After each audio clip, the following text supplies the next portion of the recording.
First, a whistleblower filing complaints with state and federal agencies over concerns at a Kansas City hospital. Good evening, I'm Laura Moritz. And I'm Chris Katz. That whistleblower claims St. Luke's Hospital of Kansas City has sterile processing practices that are out of compliance with state and federal regulations. Investigative reporter Matt Fleener has been looking into these claims over the last 24 hours, and he's here now after speaking with the whistleblower and hospital leaders. Matt? Chris, Laura, these complaints just filed with 4 separate agencies: OSHA, the Joint Commission, Missouri Department of Health and Senior Services, and the Equal Opportunity Employment Commission. St. Luke's responding today, a leader saying he does not believe the allegations are true. Would you call yourself a whistleblower? I would, yeah. That's Elizabeth Bell, a former sterile processing manager at St. Luke's Hospital near the plaza. Bell this week filed complaints with separate state and federal agencies about the sterile processing procedures at St. Luke's. Among other things, she claims St. Luke's refuses to remove damaged, broken, or rusted surgical instruments from use on patients. And she claims St. Luke's fails to provide a clean and sanitary environment due to a pest problem in several areas around operating rooms.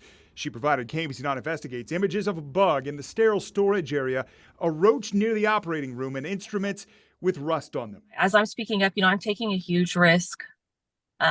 My life has definitely changed from this experience, and I can't say for the better. Bell has moved to another state and another hospital, wanting the public to know her concerns. I was not going to allow myself to be silenced for advocating for patient and staff safety. Yes, I don't believe that these allegations are true. Dr. Michael Main, Senior Vice President at St. Luke's Health System and Chief Executive Officer of St. Luke's Physician Group, invited KBC9 Investigates on a tour of the hospital's sterile processing facilities on Tuesday.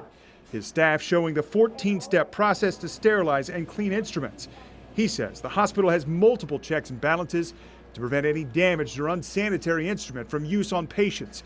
He also says any employee has a right to pull equipment, even showing an area where tools are pulled from circulation if they're damaged or missing a part. Could a piece of equipment that was rusty or dysfunctional go on to be used in a case? I don't believe that could happen. As for those pictures and video provided, I can't vouch for the authenticity of them. I don't know when or where they were taken or by who.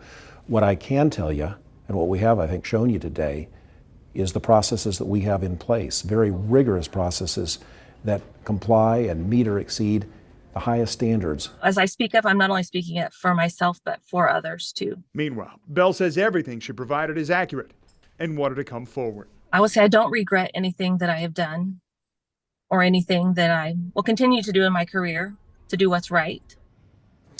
Bell claims she was offered a separation agreement when she left, but did not sign it. The hospital declined to comment on the circumstances of Bell's separation because its policy is to not comment on personnel matters.